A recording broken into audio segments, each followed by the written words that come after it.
You got it? Okay, I'll begin. Heavenly Father, we thank you for this day. I thank you for these students. I just pray with us today. Help us to glorify you, Lord, what we do. In your name I pray, Lord Jesus. Amen.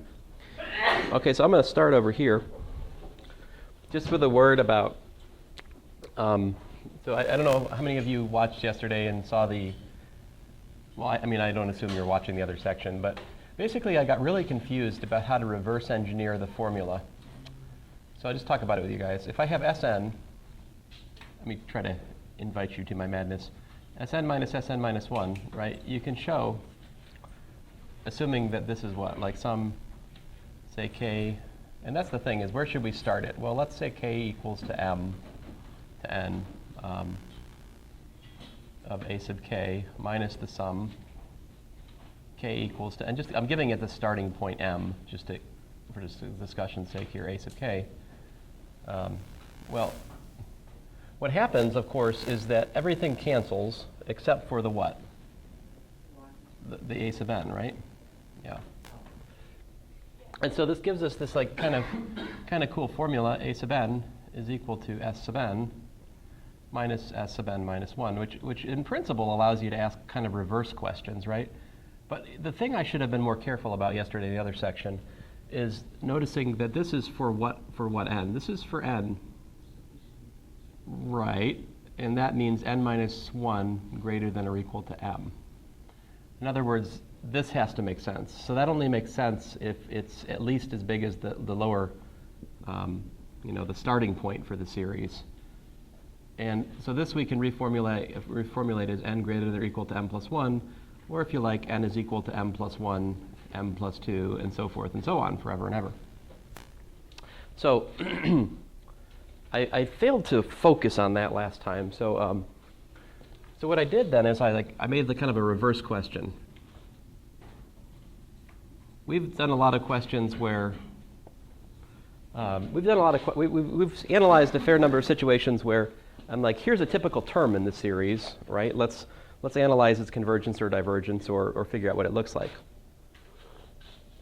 So yesterday I foolishly, in the earlier section, tried to ask the reverse question, which was like, suppose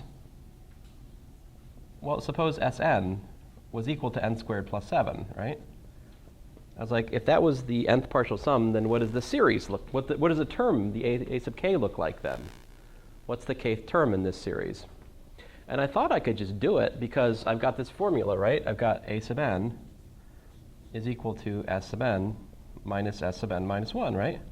And so I can do that. That's n squared plus 7 minus n minus 1 squared plus 7, right? And you FOIL that out, what do you get?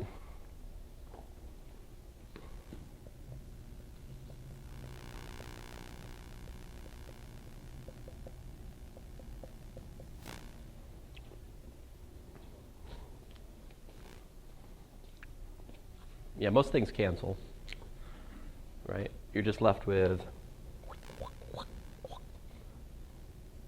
2n minus 1.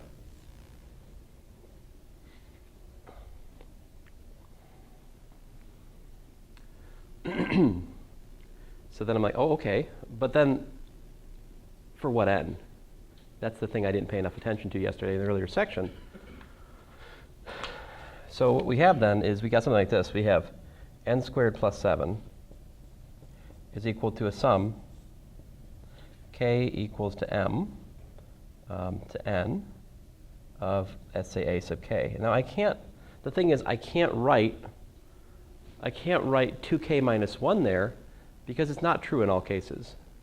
It's true in almost all cases. There's one case where it's not true, and that's the lowest order. So like you have a sub m, and then you've got plus the sum k equals m plus 1 to n of, well, 2k minus 1. And the choice of m, you could make different choices of m and have valid formulas. You can start the series kind of like wherever you want, and you just throw everything else that you didn't have before into the choice of m in some sense. So like, what do you guys, you pick any m you like. Let's make m equal to, how about 0? What happens if we put m equal to 0? a choice, right? Then that would give us n squared plus 7 is equal to a sub 0, which I don't know yet, plus the sum k equals 1 to n of 2k minus 1. What's the meaning? I mean, what is the meaning of a sub n, though, if you just stop and think about it? What's the meaning of it? It's the first term in the series, right? So this is exactly equal to Sm. In other words, well, you see what I can do is I can find what a sub naught is by just plugging in n equals to 0. It gives me 7 is equal to a naught.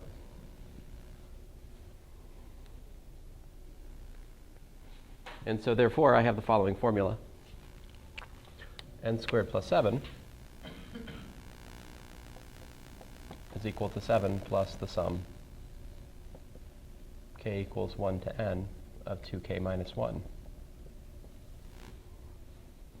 Yes, sir?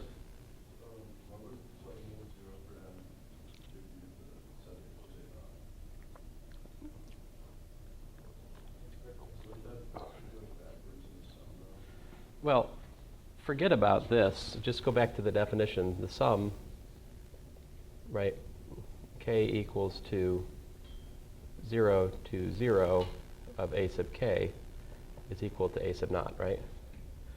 But this is also equal to s sub 0, right? Yeah.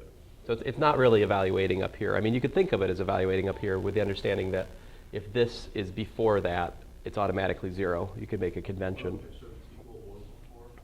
Yeah. If it's equal, it's not 0. If it's equal, it's the first term. Okay. Yeah, that wouldn't be 0. So it's before. So, you know, the summation, k equals 0 to infinity of a sub k, is like the integral from, well, 1 or, you know, let's say 1, better, you know, of let me say f of k. These are similar, but they're not quite the same. That's one place that they're not quite the same, is if the lower bound and the upper bound are equal. This isn't 0, whereas this is. But, right, yeah, then that's a reasonable convention to suppose it's 0. For now, reasonable convention. There's another context where you can look at sums to minus infinity, but that doesn't happen in here. So, let me shut up. Anyway, the point is, this formula is like true. You can cancel the 7s, and then you got this really nice formula: n squared is equal to the sum k equals 1 to n of 2k minus 1, and that's fun to check. Like take it out first. So this is equal to what? This is equal to like what? 1 plus 3 plus 5 plus 7 plus da da da da plus 2n minus 1. In other words, n squared is equal to the sum of the odd integers all the way up to 2n minus 1. Try it out, like 25 is equal to what? 5 squared, that should be 1 plus 3 plus 5 plus 7 plus 9. Any more? I can't remember. Plus 11, right? Because 11 is, no, that's it. And you can check that it works, right? 4, 9, 16, 25. We don't often ask this question, but you can ask the question. Given the sequence of partial sums, can you get back to the kth term? Yes, you can, but you got to be careful. Let me give you a little intuition for what we're doing right now. So this sum is like an integral, right? And taking the difference of things in the discrete world is like a differentiation, right? What's the difference quotient? F of x plus h minus f of x divided by h, right? where h is and we let h go to 0. Well, what's h for a discrete case? The smallest h can be is 1. H goes in steps of 1, 2, 3, 4. So this difference is really just like it's like the change in f over the change in x. It's analogous to that. This is a differentiation. And so what this relation's telling you is if you differentiate the sum, you get back the thing which is being summed. What could be more natural? This is the fundamental theorem of calculus for series, right?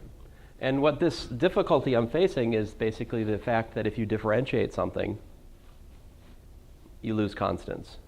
So to fit the constant, you have to actually go back and fit the initial condition, which is in this case the 0th term in the series. That's an intuition for what I was doing there. But there's this whole other world of mathematics called discrete math, which just studies, things which are built from sequences, basically. In fact, we have a course, Math 250, which is pretty much centered around these kinds of things. Well, not these kinds of things, but anyway, continuity is in short supply in there. Anyway, so you guys have any questions about anything before I go on here? Yep. So you have in the first part next to n equals 0 degree. Yep. Right next to that k equals 0.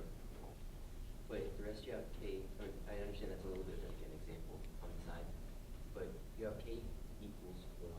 Why does it equal 1 instead of 0? And I see that it would work with 0. Well, the reason that I have 1 there is because I split off the 0th one. It goes back to here. If I go from m to n, then I start at m, and then I go to m plus 1. So I can always peel something off the series to put it before. And this is especially useful when I have some pattern for everything in the series except maybe the first one or the first couple of ones. So that's what I'm doing here and also there, because the 0th term is special. It's the one which is not bound by the difference of the partial sums formula. It's given to me by just plugging in 0 into the n squared plus 7 formula, which gave me 7. Yes, sir. That's s sub n minus 1. So like I said, suppose s sub n is n squared plus 7. So I'm just plugging in,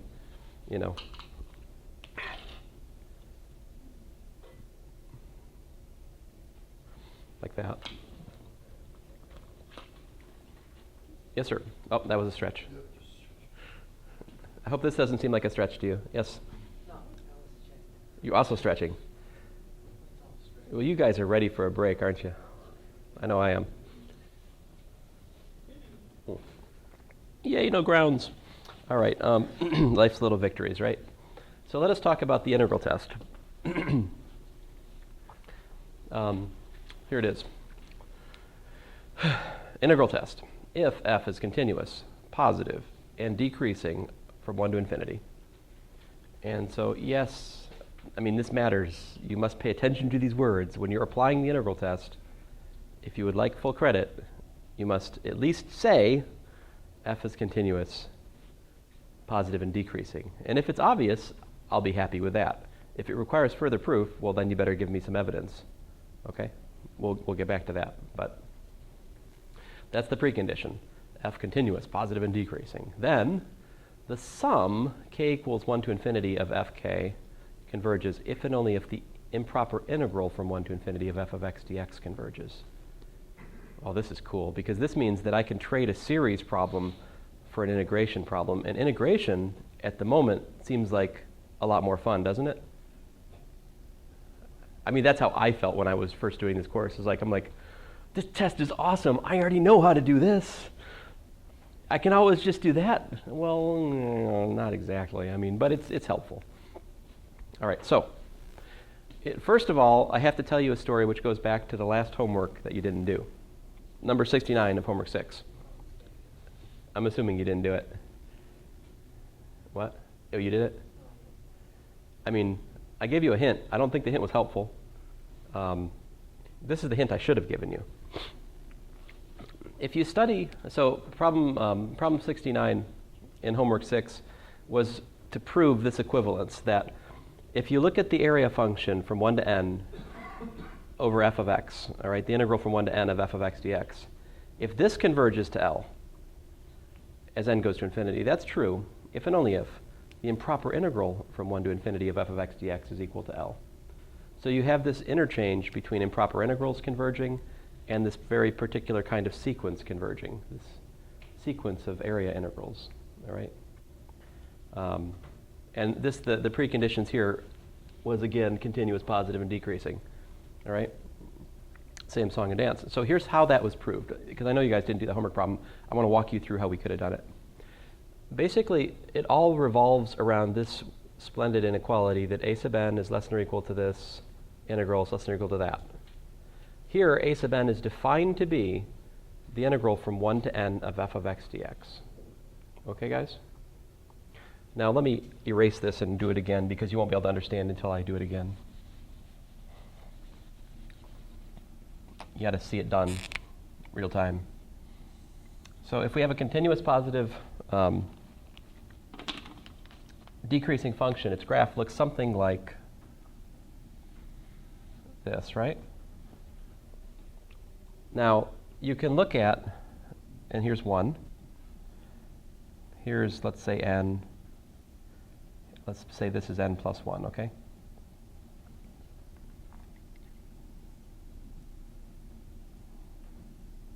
So I'm going to do a couple things. First of all, what is a picture of a sub n in this graph?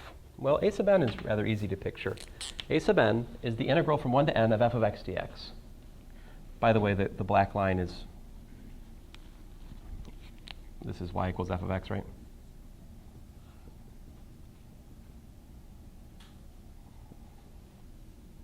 There, I won't lose any points from my lab grader now. All right, so like this, if I was to shade this in, this is exactly a sub n, right? That area is a sub n.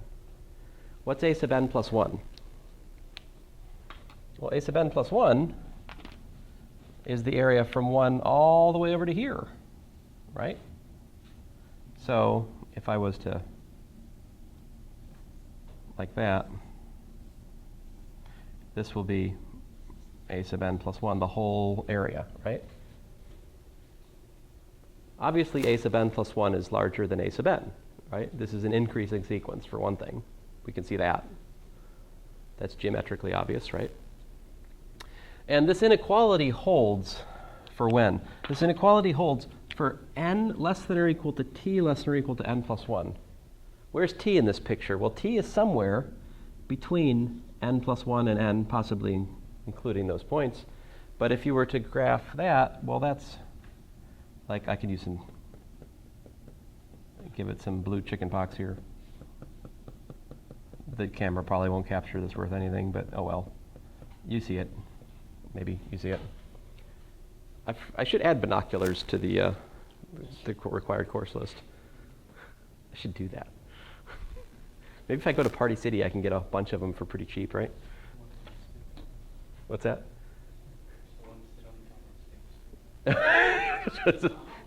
Oh, like it gets to the opera ones? Yeah.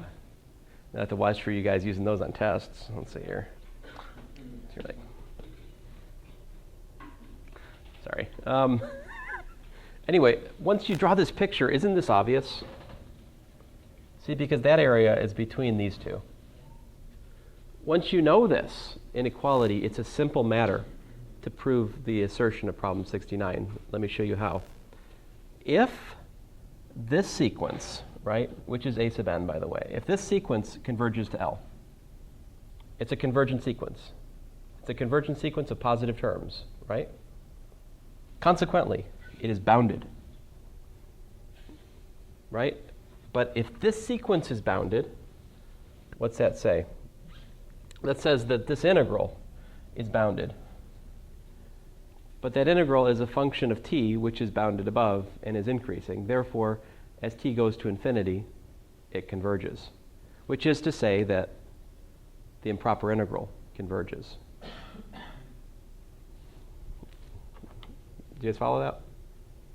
If this converges, it implies that this real function of t is bounded above, but it's also increasing because as t increases, the area under f of x increases, right? If you have an increasing function of real variable bounded above, Therefore, as t goes to infinity, this converges. Basically by the analog of the, well, that's a Calc 1 thing, but in any event, the limit has to exist, and that shows us that the improper integral converges. What I'm saying is that if you have a real function that is positive and increasing and bounded, then as x goes to infinity, it has to converge. Are we using squeeze theorem? No. No. I just used, I was using it, if this is stuck below here, then the fact that this is bounded implies that is bounded. Is a sub n plus 1 bounded like given? We're assuming that this converges. This is to say that a sub n goes to L. If a sub n goes to L, that means that a sub n is bounded, which means that a sub n plus 1 is less than or equal to m for some m, for any n. Yeah. That's one direction. Sorry to bring one direction into this lecture. Forgive me for that. They're almost forgotten from our collective consciousness, right? Like a hiccup in our national consciousness. All right. Just shake loose the Bieber. I think Bieber's with us for the long run. Maybe eventually Justin Bieber will become a black man, though. And then he'll go crazy. Well, he seems to model himself over Michael Jackson, right? So if you want to reverse it, I don't know. See, now I got to edit this video. Dang it. These comments not brought to you as an official representative of Liberty University. All right. You guys started it. I didn't bring up the Bieber. It was you brought up the. I should be careful. Some of you might be believers. I don't know. Believers. It's a stupid place. I'm sorry, not this place, but just America. Sometimes. Oh, I digress. Okay, so that's this direction, but this goes both directions. So now assume that the integral converges. In other words, assume the improper integral exists, all right? Now my goal is to show that this converges. So if the improper integral goes to L as t goes to infinity, in other words, the improper integral converges, that means what? That means that this function of t is bounded. Again, I'm referring back to this theorem about increasing functions of a real variable which are bounded above and have limits which exist from Calc 1. But anyway, that Bounded because there's a point where it can't go any higher, and there's a point where it can't go any lower. really just bounded above is all I have. I don't know about bounded below. I suppose, I mean, It can't go below zero. I guess it, right, I guess there's that, yeah, fair enough. But I don't, well, you probably could say something about bounded below, but I don't care about that. So there's something above it, right? But then, as you can see, because this inequality also puts a sub n below this integral, right? That means that a sub n is bounded. We have a sub n is an increasing bounded sequence of positive real numbers. Consequently, by the bounded monotonic sequence theorem, it's convergent, which is what I set out to prove, which is that the improper integral converging means that the corresponding sequence converges. Now, all of this said, that's not the integral test, all right? That's problem 69 from the homework that you didn't do. And neither did I. But I did copy it from the solution manual, and that's where we must give the credit. Okay, so now on to the integral test. So we have this to work with, okay? Is my point. The integral test, what we're going to do is draw a different picture. And tell you what, I'll start again. Let me draw it again. I think it's important to see these pictures drawn. If you just see it and you don't see it created, it's not as good. So here's the decreasing positive function. All right, here's 1, 2, 3, 4. There's a break in the graph, n minus 1, n. All right. And so to start with, of course, you can imagine the integral just under the whole thing, right? That would be this guy. Now, on the other hand, you could draw something under it, right? You can always do like little skyscrapers that are based on the right endpoint in this case, right? Right endpoint. So here's the right endpoint rule, graphically illustrated, right? But what's the height of this box is what? This is f of 2. This has height f of 3. This has height f of n minus 1. I'm sorry, f of n, right? And so the sum of these areas, right, is this right here. That's what's called a lower sum for the integral, right? It underestimates it. Do you guys agree? Yeah. Right. And on the other hand, we could look at the left endpoint rule for the integral, right? And that would be these guys. It goes all the way down, of course, right? And as you can see, there's a little bit extra in each one of these, right? And the first one has height f of 1. The last one has height f of n minus 1. And so that's this. This inequality I just wrote here plays about the same role in our logic as this one did in our solution to number 69. Very similar, the way it works here. Does everyone understand? I mean, this is really the heart of the proof. Understanding this inequality, once you really understand that, you can use this to calculate things. All right? I'll show you in a minute how to do that. But let's finish the proof. So, first of all, I have to I'm going to pick a side, and I'm going to assume that this converges, all right? Suppose that the series converges. I'd like to show that the improper integral converges just the same. So if the series converges, what do we get? We have that the integral from 1 to n of f of x dx is less than or equal to f1 da da da plus fn. Now what am I using there? I'm doing nothing more than using this part of the inequality right here, right? See?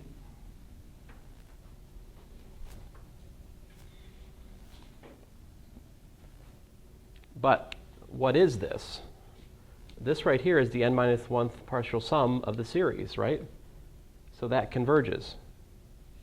Therefore, it is bounded, because convergent sequences are bounded. Hence, this is bounded. Hence, the integral sequence is bounded, right? By attachment, if it's bigger than that, it's bigger than that. But if you look at the integral sequence, right, it's increasing. See, the integral from n plus 1 is greater than or equal to the integral from 1 to n. That's definitely going to be true because f is assumed to be positive. Does that make sense?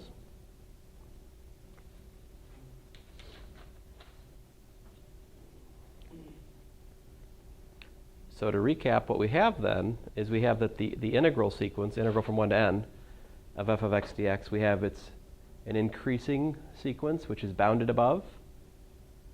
Consequently, this converges by the bounded monotonic sequence theorem. But if this converges, it implies the improper integral converges by problem 69, which is why I just worked that out for you guys. In the best of all semesters, I would have given you the proper hint, and we would have already talked about 69 in the last little arc of the course, but we just didn't get there, okay? So it's made this theorem seem harder than it is.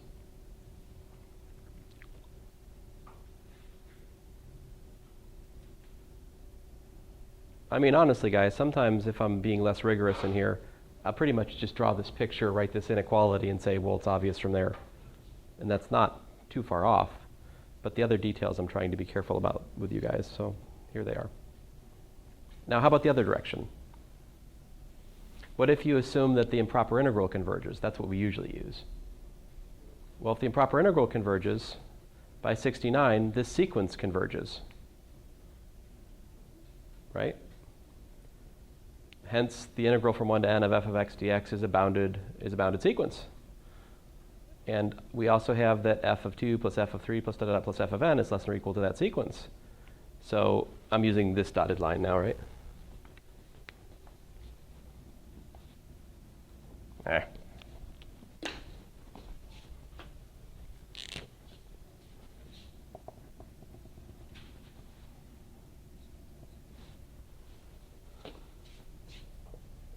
Right, this,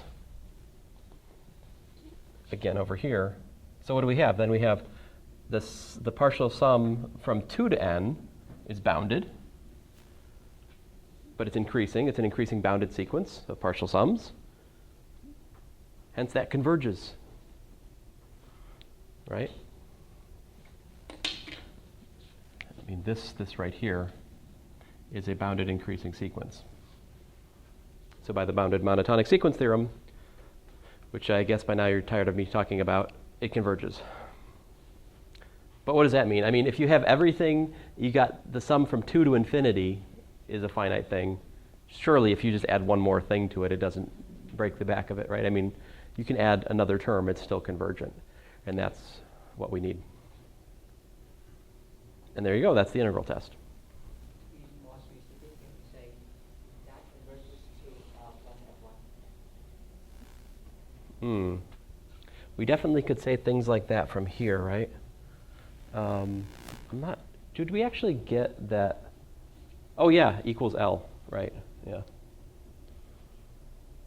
Well, that's a good question. Do they converge? I think they converge to the same thing. So I do think you're right about that.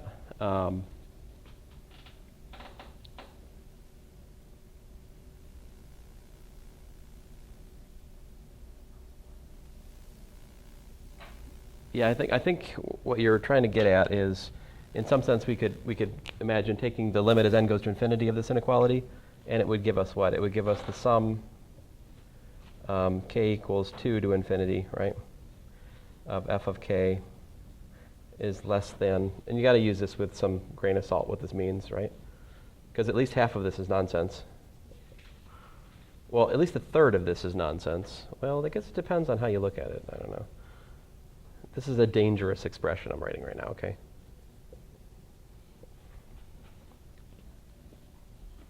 Well, I guess in the convergent case, it's not too bad. Huh. So you could rewrite this as f of 1 plus the sum from k equals 2 to infinity of f of k, right? What would that tell us? Subtract, if that exists, then you've got 0, integral from 1 to infinity of f of x dx is what? Less than or equal to f of 1? Huh. Weird. Okay. I don't know what that does for us, but I guess it's true. In the convergent case. All right. Pay no attention to what Mr. Ahn has well, I mean, I'll leave it, but that's not part of the, that's part of the unofficial lecture. That is the Ahn edition. So, all right. Now, I've only talked about convergence, right? But if it doesn't converge, it diverges, right? I suppose, logically speaking, there's still something left to prove here. But the proof in the divergent case is much the same, all right? Like, suppose this series diverges. What would it mean then if the series diverges? If that series diverges, that means that this sequence right here blows up, right? But if this diverges, so does that. And if this diverges, that implies that the improper integral likewise diverges. So it's basically chasing the same set of inequalities to prove divergence implies divergence. And the other direction is much the same, right? If this improper integral diverges, that shows you that this thing blows up by number 69. And if this is diverging, it's smaller than the series, the n minus 1th partial sum for the series. So that doesn't bode well for the series, right? if something smaller than it diverges, then surely the n minus 1th partial sum also diverges, basically by comparison of divergent sequences. Okay, so there's that. Now let's apply it. Oh, actually, you're missing the good part. Yeah, you too.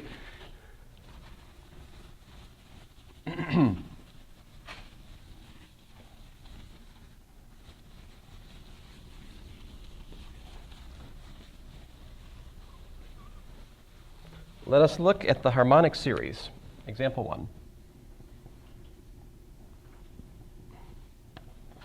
And this is the first example also in the text. We're in section 12.3. I did it kind of backwards. I did everything at the end of 12.3 before the beginning. I had integral test last and the other things first. Sorry about that. It's just the way it worked out.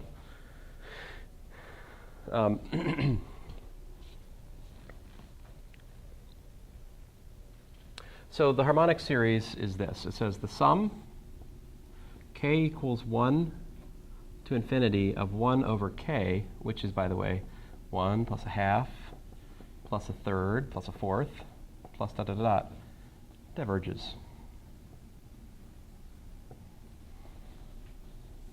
This is the result. Let me show you how to prove that. So how do we know this? Let's argue carefully. Let f of x equal what? This series is based on what continuous function? Yeah, 1 over what? 1 over, how about 1 over x? 1 over x. Note, f of x is continuous, right? On 1 to infinity, so we got that. One thing down. Also, 1 over x is certainly greater than 0 for x greater than or equal to 1, right? So it's positive. It's continuous. Now what else do we need to show? We need to show it's decreasing. How about this? So observe f prime of x equals to what? Minus 1 over x squared. This is clearly less than 0 for x greater than or equal to 1, right? So therefore, f of x is decreasing on 1 to infinity. So that's a kind of typical, yeah. Indeed, if the function is more complicated, this could get kind of nasty, but usually not, in my experience. All right. So we have earned, we have done the work we need to do to be sure we can use the integral test. Let's use it. Consider the integral from 1 to infinity of f of x dx then is what? Well, that's equal to the limit as t goes to infinity of the integral from 1 to t of, well, dx over x, right? Which, by the way, is the limit as t goes to infinity of the natural log of t minus the natural log of 1. Of course, we've worked this out before, right? This was one of our p integrals, p equals 1. You may remember this diverged because, well, natural log diverges, right? So therefore, the sum of 1 over k equals 1 to infinity, diverges by integral test.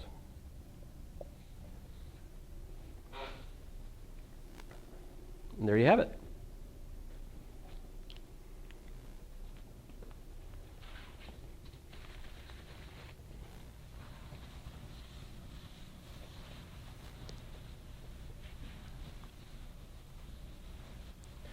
I guess now is as good a time as any to like stop and count the roses.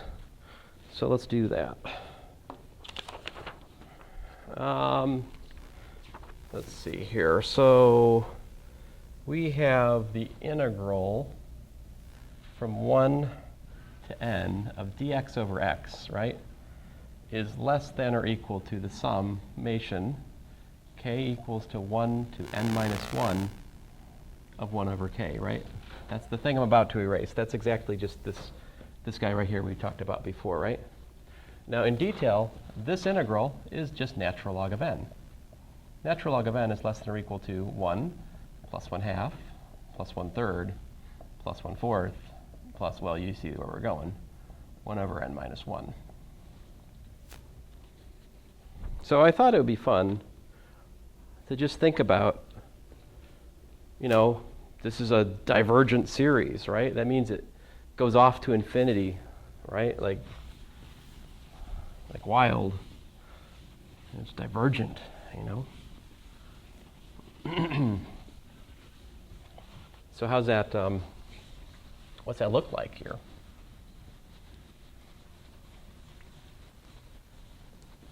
So I thought it'd be fun to ask the question, you know, this is equal to k for what n? So here's a table you could make.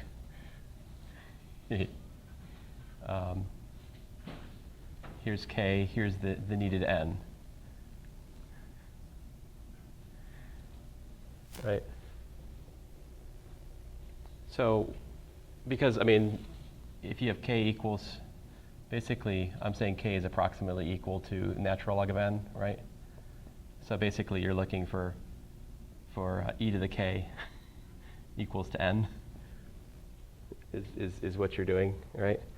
And so here's some numbers for you. If you wanted to get this sum of reciprocals to be equal to 5, well, that would take you about 150 steps.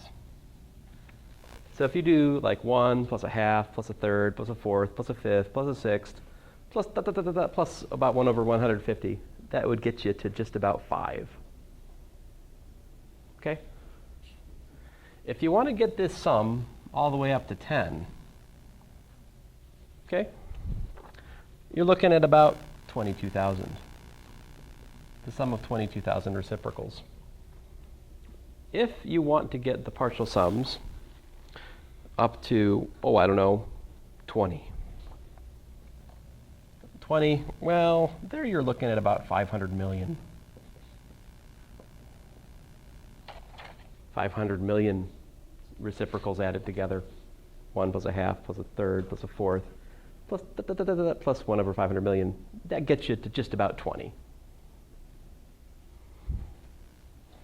If you want to get to 100, well, then you're looking at about the sum of 2.7 times 10 to the 43. If you want 1,000, that's going to cost you about 2 times 10 to the 434. That's the partial sum that gets there. So about, 2 times 10 to the 434 fourth partial sum gets you a sum of 1,000. If you want to get to 1,000,000, well, that is going to cost you about 3 times 10 to the 434,294. That partial sum would get you to 1,000,000.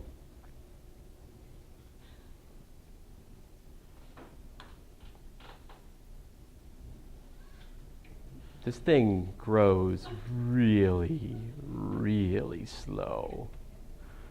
And yet it never stops growing in such a way that it diverges. And that's what we proved carefully by this calculation. So, example 2. This is an important example, the one I just did, because it's really, I think of intuitively speaking, it's probably not too wrong to say that this is like how can I say this? It's the Divergent series, which is perhaps the closest to being convergent. It's right on the bubble of being convergent. It's not quite convergent, but it's awful close. If I have, the sum over like 1 over k to the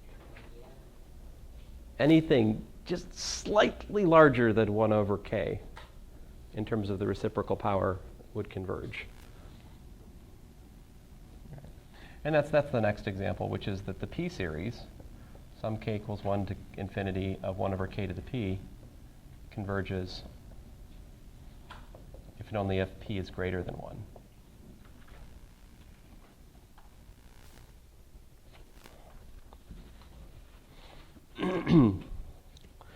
Now, let me prove that for you. The proof, something like this. If p is, first of all, if p is less than or equal to 0, then you have 1 over k to the p, right, is actually equal to k to the minus p. That goes to infinity, right? Because if p is greater than, if p is less than or equal to 0, then minus p is greater than or equal to 0. So it either goes to infinity or 1, right? Anyway, those are not equal to 0. So therefore, the sum 1 over k to the p diverges by kth term test, right? On the other hand, if p is positive, then you have f of x equals to 1 over x to the p is positive, continuous, on 1 to infinity. And what's f prime of x? F prime of x is equal to minus p over x to the what? P plus 1, because we're in the denominator, which is what? That's less than 0, so therefore f of x decreasing. So we can apply the integral test, right? And when you apply the integral test, well, this converges if and only if what? If and only if p is greater than 1 by our previous work. Oh, sorry, one more thought, which implies then that the sum k equals 1 to infinity of 1 over k to the p converges if and only if p is greater than 1 by the integral test. We worked the p integral out before in the previous arc of the course, right? Remember? You just integrate, take the limit. It always goes to 0. Well, it always goes to like 1 over, was it 1 over 1 minus p or something? It converges to that. In fact, we can find a value to which this thing converges in the case p is greater than 1. For example, p equals 2, it converges to a half, if I remember right. Any questions?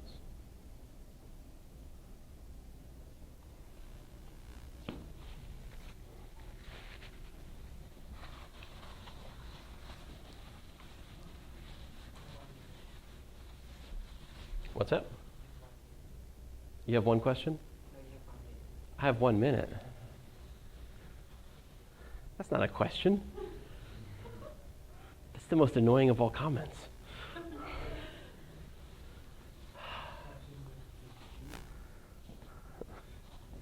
I thought we have class until 10:30. No, it's fine.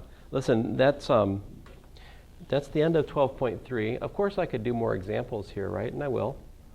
But we're up through 12.3. Your homework, which was originally due March 7th, covers up through 12.3, right? That homework I will collect the Friday of the week after when we're back from break.